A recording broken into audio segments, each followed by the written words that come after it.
Welcome to the First Time Facilitator podcast. Whether you're a first-time facilitator or a seasoned pro, listen in for tips and tricks to make a bigger impact at the next workshop you deliver. And now, your host. She went on a fishing tour and caught a barramundi on her first cast, Leanne Hughes. Hello, good morning, good evening, wherever you are in the world, and thanks for tuning in to episode 8 of the First Time Facilitator podcast. And if you've been listening for a while, you may have noticed a different introduction, and I changed this up as a direct result of the conversation I had with the guest today. His name's Matthew Dix, and he said something in our interview which really stood out for me. The quote is this: "I assume that no one wants to listen to anything I have to say, and the first thing I have to do is hook them. I have to find a way for them to care about me and care about what I'm saying." It's so true. And as a facilitator, you need a bucket load of different methods and tools to hook your audience and to keep them engaged. In this show, Matthew shares with us the importance of storytelling and how it's not just telling a series of events, it's about the manipulation of emotions. The good thing is it's a skill that can be taught, and he shares some of the techniques he uses to collect his stories and share them in the best way. There are show notes for the episode at firsttimefacilitator.com/episode 8. And I recommend you go on there because I've included the videos I describe in this episode, and you can watch Matthew tell these amazing stories that are so riveting and compelling, and also find a link to his new book.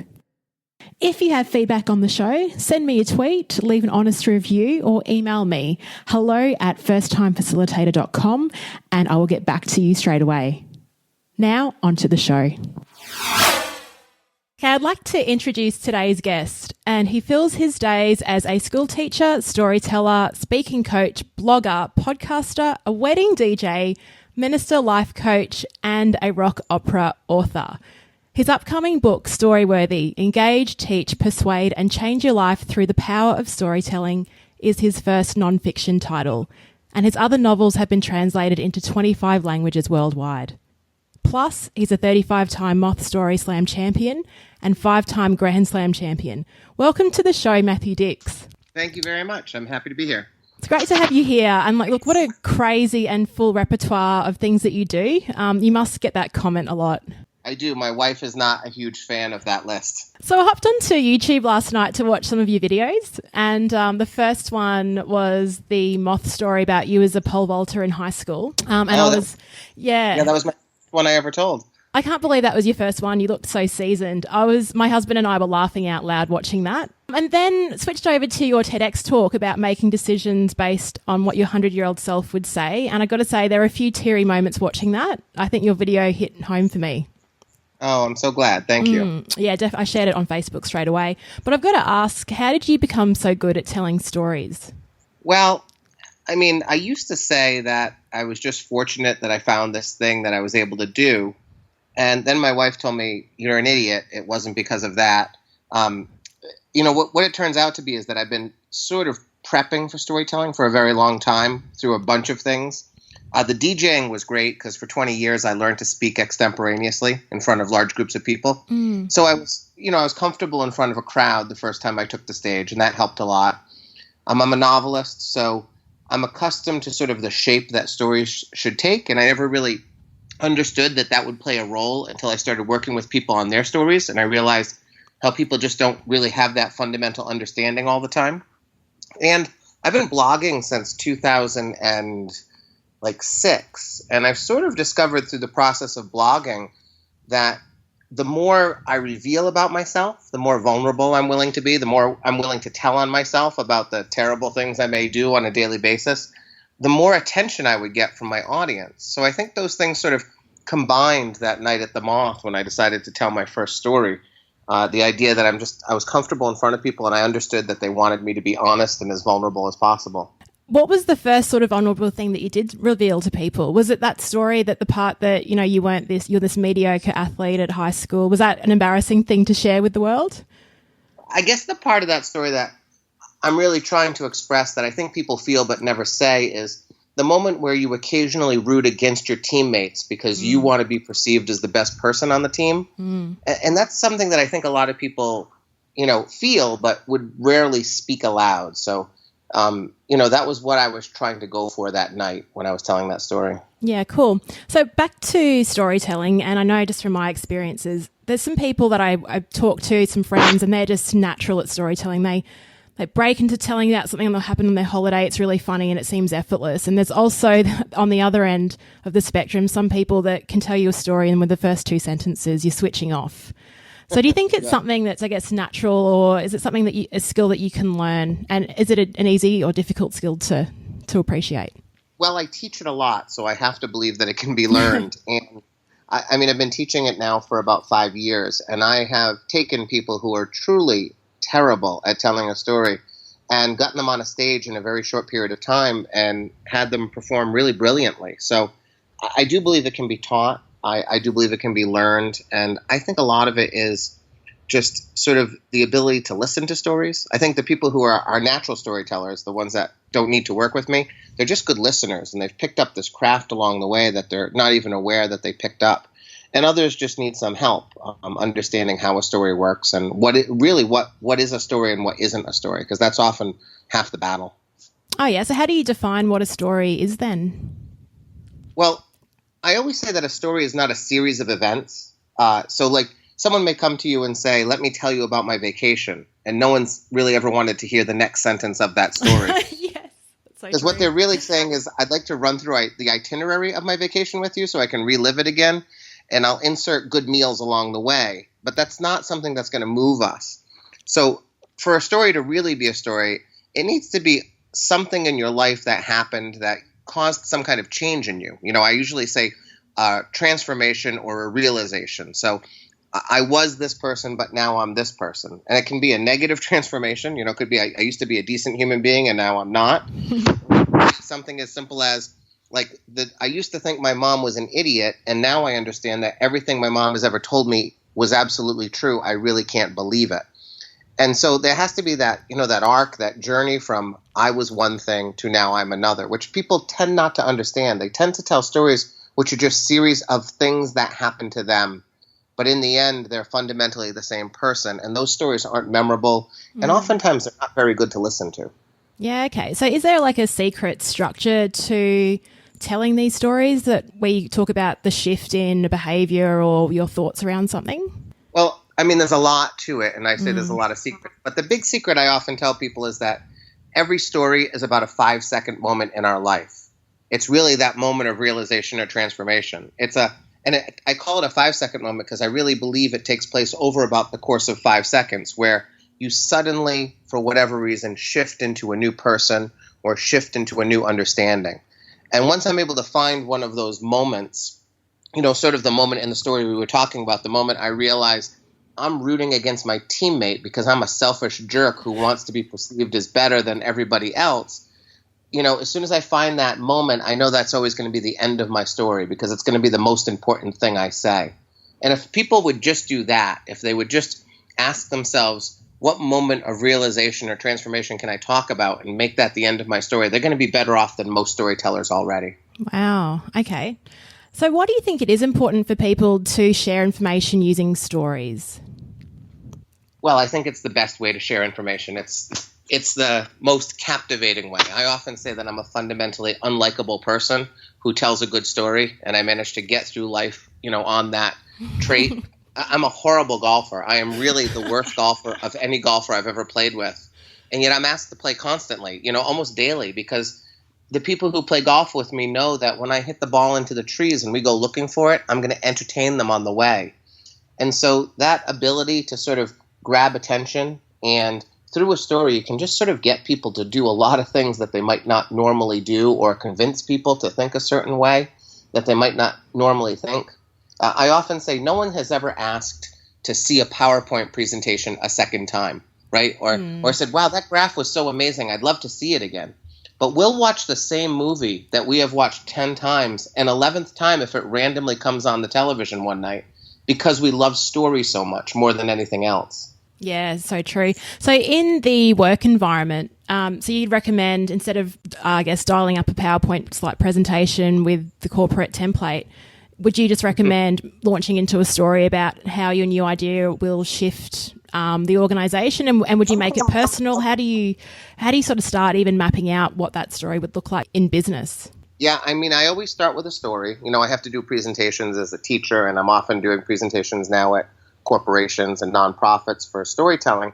And my first goal is to tell a story that's going to relate to the goal of the day, but also going to reveal something about me.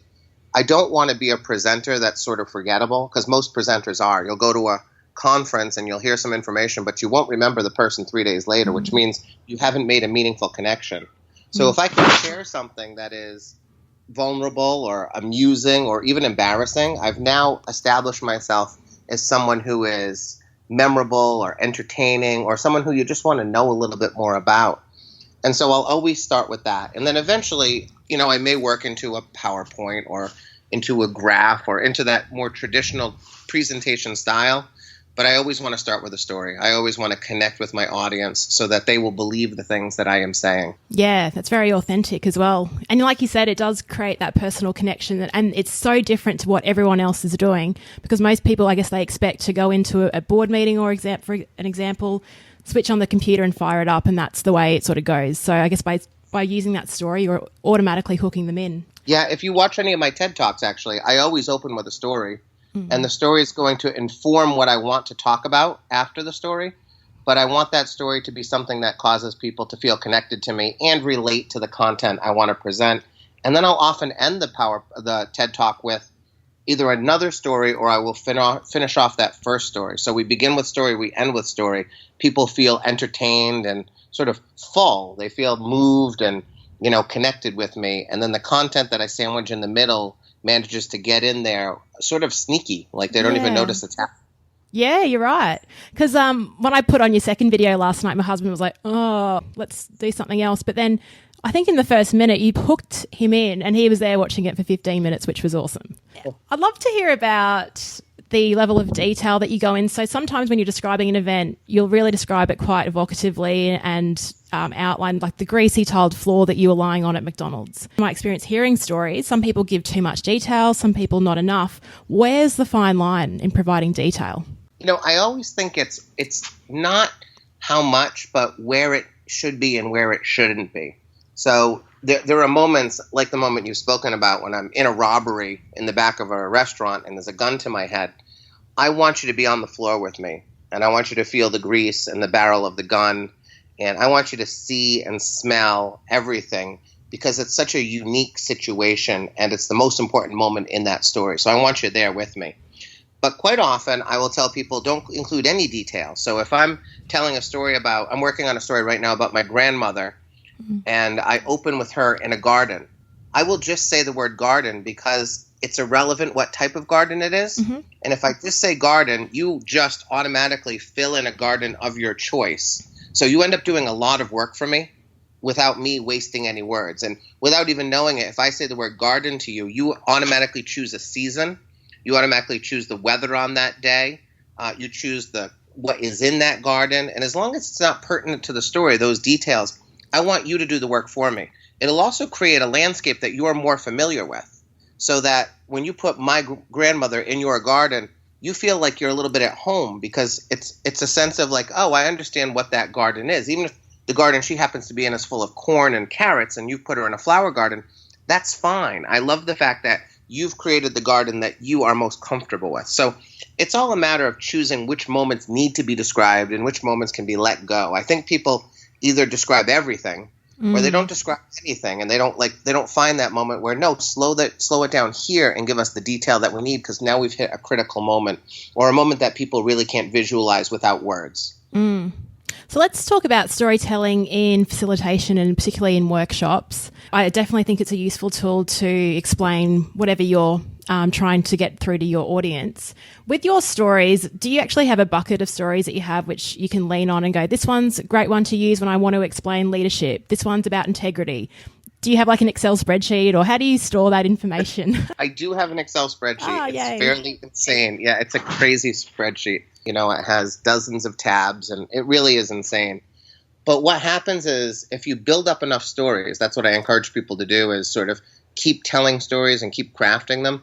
eventually, when I am asked to speak on a topic, it is never relevant what that topic is because I will always have a story for it. I had to do a talk at a human trafficking conference one time. They asked me to close out the conference with an inspirational story related to human trafficking. And the conference organizer called me a couple days before, and she said, "Have you researched human trafficking?" And I said, "Absolutely not. Like, they've just spent 3 days hearing about human trafficking. I'm going to tell you a story and then relate it to the importance of battling human trafficking." And she was very worried about how that talk was going to go. And I told a personal story about my life and how I failed to act quickly when I could have helped a student. And I related that back to the importance of, when it comes to things like human trafficking, we can't allow politicians to say that change takes place over time and big ships are slow to turn, because these are human lives at stake and not making widgets. And it really went well. And it was completely different from anything else said in the conference.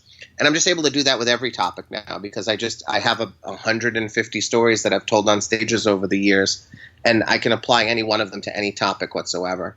So the trick is to be a storyteller with a large amount of content, and then the topics are irrelevant because you can always match what you have to what they need. And do you collect those stories in real time? Like, you just, oh, wow, that's interesting, and get out your phone and go into Evernote? Or is it something at the end of the day? Like, what's your process? I actually have a TED Talk called Homework for Life that you can go and Nice. get a lot of detail on it. But what I do essentially is, at the end of every day, I sit down with my spreadsheet and I ask myself, what is the most story-worthy moment of my day? If I had to tell a story about something that happened today, even if that moment is fairly benign and irrelevant, I still write it down. I put it down in just a few sentences in a spreadsheet, so I don't make it so onerous that I won't continue to do it day after day. And my goal was to get like maybe a story every couple months to add to my list of stories. But what happened over time is really remarkable. I've developed this lens for storytelling such that I can sort of see stories where other people don't. And so my wife says Matt can turn anything into a story, and that's not really true. And my friend tells me Matt can pick up a rock and make it into a story, the process of picking up the rock. And that's not true either. But what I try to explain to them is, I just see stories where you don't, because I've developed this lens over time by continually asking myself this question. And I've discovered that the smallest moments in our lives make the best stories. So even though, like, I've died twice and been brought back by CPR, and you know about my robbery, and I've been homeless for a period in my life and arrested and tried for a crime I didn't commit, all of those things aren't my best stories. Really, my best stories are tiny little moments that I experience and that I see because of this process that I've been engaged in for like the last 3 or 4 years. And do you think it's those tiny little stories because they're probably more relatable to, because I haven't had 2 near-death experiences, but do you think that's why they're so good, those little ones? Exactly. Yes, exactly. When I tell my near-death experiences, and I've told those stories, you can see them on the internet, I always have to find the tiny little moment in the big story so that I can connect with my audience. So when I was 17, I was in a car accident. I went through the windshield, died on the side of the road. But the fact that I die on the side of the road and get brought back to life is almost irrelevant to the story. It's not the point of the story. The point of the story happens later on in the emergency room when my parents fail to show up. They go to check on the car before they come to check on me when they hear I'm in stable condition. But my friends show up. My 16 and 17 and 18-year-old friends show up in the emergency room unexpectedly. And they fill in for my family and really become my family until I meet my wife. And that is something people can connect to. You can't connect to me going through a windshield, but you can connect to the idea that parents sometimes let us down, or that friends sometimes pick us up, or we feel alone at points in our lives when we really shouldn't feel alone. And so you find the little moments and the big ones, but the easiest stories to tell are just start with the little ones, and then you don't have to play with them. It's a pretty powerful skill you have in terms of the way that you can transition emotion. So last night I was saying within 5 minutes we were laughing. Then we watched the second video and it was like, whoa. How do you feel about having that kind of responsibility? It's a trick of storytelling, really. It's, my favorite stories are and the ones my wife likes the best are the ones that are laugh, laugh, laugh, cry. So I get you laughing at the beginning of the story, not realizing the horror that is to come. I always say it's better to make people laugh before they cry because it hurts more that way. So, part of storytelling is the manipulation of emotion, because the ultimate goal is I want you to feel the same way I felt, or as close to it as possible. So if I'm surprised in my real life, I want my audience to experience that similar surprise as I tell the story. So I'm constantly asking myself, how do I want my audience to feel at this moment? And so if my story is very heavy at the end, I want to balance it with humor at the beginning if I can. So, it's just that manipulation of emotion that a storyteller inevitably does in a way that it's rotten, but it really is the satisfying way that people want to hear stories. Yeah, cool. So let's talk about your transition. You're doing a lot of keynote speaking, presenting, and then you're running workshops. Do you think there's a similar skill set that you've brought over? I mean, I know you're a teacher as well, so you've got that as a background. How have you used those skills in terms of getting engagement in workshops? Well, I teach fifth grade. I teach 10-year-olds, and I've been teaching for 20 years. I often say they're the worst audience in the world. So I've really learned that you have to engage your audience. I am in workshops and in professional development or listening to speeches, and I'm astounded that the speaker doesn't attempt to do something entertaining or different. I think so often we assume that adults are willingly engaged in what we are about to present, like your husband, actually, right? When I do my TED Talk, I don't assume that the person who's even chosen to listen to it wants to listen to it. And so I'm always thinking about when I'm beginning a workshop, when I'm beginning a keynote, I assume that no one wants to listen to anything I have to say. And the first thing I have to do is hook them. I have to find a way to get them to care about me and care about what I'm saying. And I just see so many people assume the opposite, that everyone wants to hear them, so they have to make no effort to be entertaining and engaging in the beginning. Kevin Smith, the comedian, wrote a biography, and in it he says that speakers have an obligation to be entertaining, regardless of their topic, every time they take the stage. And I believe that. And I believe you have to be entertaining initially and not assume that people want to hear anything you have to say. It just seems like we're being overwhelmed with people that do operate off that assumption. How do we change this? I know you're starting out by writing a book about it. You've created these videos. We really need to start just a revolution. Part of it is just rejecting what people are doing. If you're not going to be entertaining, I just reject your content. I reject what you have to say.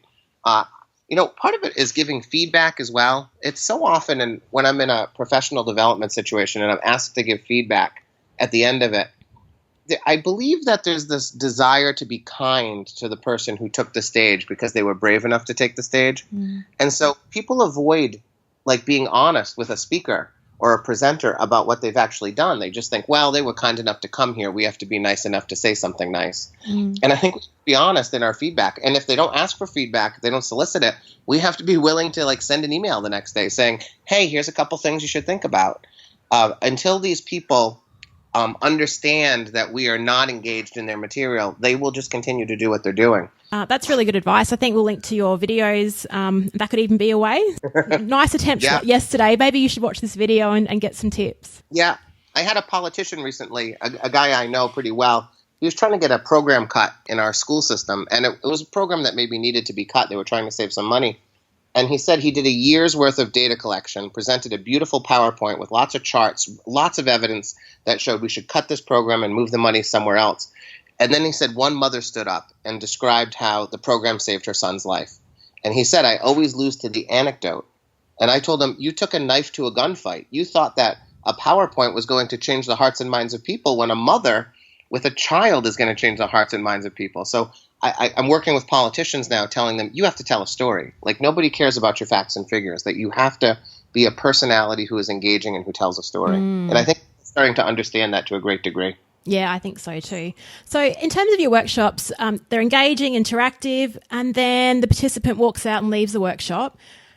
What is the best way to embed learning, do you think, following a workshop when someone leaves that environment? Well, hopefully they can buy my book, and that will help a little now. But what are the things I do is I call it homework for life. The idea that you're going to look for stories every day. And I say for life because I really do mean that if you're going to start doing this, you'll do it for the rest of your life. I believe that when I teach, my goal is to take a large and complex process like storytelling and break it down into the smallest possible parts, so that even if you spend 8 hours in a workshop with me and you pick up just 5 small things that you can begin doing immediately that are easy to implement, and can be repeated over and over again, you'll begin doing that and you'll notice the changes in yourself as a storyteller. And then you're going to be more likely to maybe come watch one of my videos or come to one of my advanced workshops to learn even more, or to pick up my book now and read more about it. I think that so often when I'm in a workshop, nobody is looking to sort of break things down into tiny concrete parts. And maybe because I'm an elementary school teacher for 20 years, that's what I understand about curriculum. And so I really do try to teach in the smallest possible terms. And I scale it so that the first things I say are always going to be the most important. And as we get through the day, I'm going to become more and more nuanced. And the things that I'm teaching are going to be less important, although still important. So that when I have them at their maximum attention and maximum energy, I'm teaching them the most important things, and truly things that are going to be so simple that they can go home and start doing immediately. So don't teach big things. Just like, in storytelling, we're looking for 5-second moments to tell a story. I'm looking for tiny bits that people can use. Yeah, great. So let's talk about your book. It's coming out in June. I've already pre-ordered my version off Amazon. Thank you. So you've written novels. This is your first nonfiction book. What made you decide to pick up the pen and write something and share this experience with the world? Well, I did workshops for about 4 years. And over the course of those workshops, I actually started grudgingly. People kept asking me to do it, and I said no. And eventually I agreed to do one and done. That's what I said. And I fell in love with the teaching of storytelling. But over the course of that time, I really began to refine what I was doing. So if you had taken a workshop with me in year 1 versus now, it would be entirely different. And as I began to develop that curriculum in a way that people responded to positively, and I saw them implementing really effectively, I realized that I can't reach everybody by having them come and join me on a Saturday, for 8 hours. And I started to get quite a bit of demand from around the world, really, from people who would either say, can you please fly out to LA and teach a workshop? Or do you have some material you can provide for us, a book and things like that? So my goal was to take the workshop that I teach, really this weekend-long workshop that I teach in various places, and turn that into a book. So if you can't join me for a weekend, if you can't make it to where I am and I can't make it to where you are, you'll have this to get you launched into storytelling. It's not going to be the same. It's not going to be as interactive. You're not going to laugh. I try to make people laugh throughout all of my workshops. There are funny moments in the book, but my goal is if you can't make it to me, you can start with this, and then maybe we can talk later on. Mm-hmm. And how does the book work? Is it sort of like a sequence of you start with lesson 1 and then you build up over the course of it? Or is it just different tips and tricks you can start pretty much anywhere? No, I've designed it like my workshops. So the beginning chapters are going to be more important than the later chapters. The big fundamental building blocks are in the first few chapters. I've also embedded lots of stories so that they can serve as models for, what you're learning. And I've crafted in a bit of memoir as well so that you can sort of watch my journey on storytelling as well. I love Stephen King's book on writing. I think it's brilliant for writers. And I love it because I learn a little bit about the writer's life in the process. So my goal was to write that version for storytelling. So it's going to be instructive, but you're also going to go on my storytelling journey with me. And you're going to meet some of the great storytellers that I've met along the way and learn some of their craft tips as well. So I'm hoping that even if you're not terribly interested in storytelling, the book is going to be entertaining enough that you'll read it. So even, like storytelling for dating has become really popular for me now. It's always guys who can't get a second date, so they come to my workshops.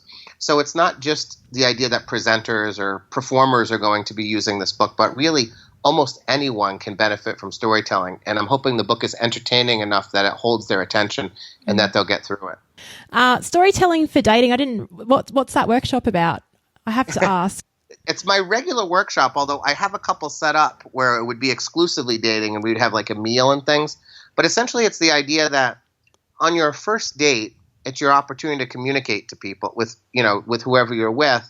And so often people don't know what to say. They say the wrong thing all the time. They don't tell a good story, or they're not willing to be vulnerable in front of someone. They brag. They're just awful people on the first date. Oftentimes they're the worst version of themselves because they're not being themselves. So I teach them that tell the story about the embarrassing moment you had this week and tell it well. Someone once asked my wife, someone said, why did you first fall in love with Matt? And I was so happy I was there because I sort of wanted to know what that answer was. I figured it was like, well, look at him. Obviously I felt, but she said it's never been what I looked like. But she told me about a night when we were still just friends and we were teaching together, and we went to a restaurant while we were waiting for a school talent show. And it was the first time we ever really sat down together and had dinner. And she asked me questions. And if you ask me a question, I'm always going to tell you a story. And she said that was the night I fell in love with him. Even though it took us another 6 months to get together, she said listening to him tell stories was the moment I fell in love, because I wanted to hear more and I loved listening to what he had to say. So storytelling got me the best wife ever. And I really believe it can at least get you the second date. I can't guarantee anything after that. Now you're on your own. But if you can really speak well and represent yourself well on a first date, I think you can get a second date fairly easily. Yeah, I think so. That's a beautiful story that your wife told as well. Yeah, I know. I was mad at her actually when she told it, because I was into like year 3 or 4 of workshops at that point. And I said, you never told me that. That fits my personal narrative so well. Like, I can brand that. And she said, I'm not really in the business of making sure your personal narrative is up to par. So watch out what she says around you sometimes, I bet. Yeah. I mean, I have to run things by her sometimes when when a story involves her. Yeah, I bet. So Matthew, where can people find you and find your book? Well, you can find me at MatthewDix.com, and you can find my book everywhere. It's Amazon and Barnes & Noble. Your local independent bookstore will have it. You can pre-order it or get it there when it comes out in June. And there'll be an audiobook. I'm actually going to be narrating the audiobook. It'll be my first time doing that. All of my novels are in audio, but they've been narrated by other people, so that'll be a first for me. Oh, wonderful. I've heard that process is pretty interesting. It's pretty intense, isn't it? Yeah. I don't know. I haven't done it yet, but I've been told it's going to take me at least 3 days, which sounds terrible to sit in a little booth for 8 hours a day for 3 days reading words that, I wrote a long time ago. Well, we can't wait to hear it. Matthew, it'd be great to have you down under some time. I'm sure after the release of this book, maybe there'll be some opportunities there. I can't believe everything that you've done, but just watching all your videos and hearing from you as well today, it's just so exciting. I think this is really relevant to all of our listeners, and they'll be championing this episode. I think it's a really good one. I'm so glad. Thanks so much. Thanks so much for tuning in to First Time Facilitator. If you liked the episode, please share it with your mates or subscribe to the podcast feed in iTunes. Till next time,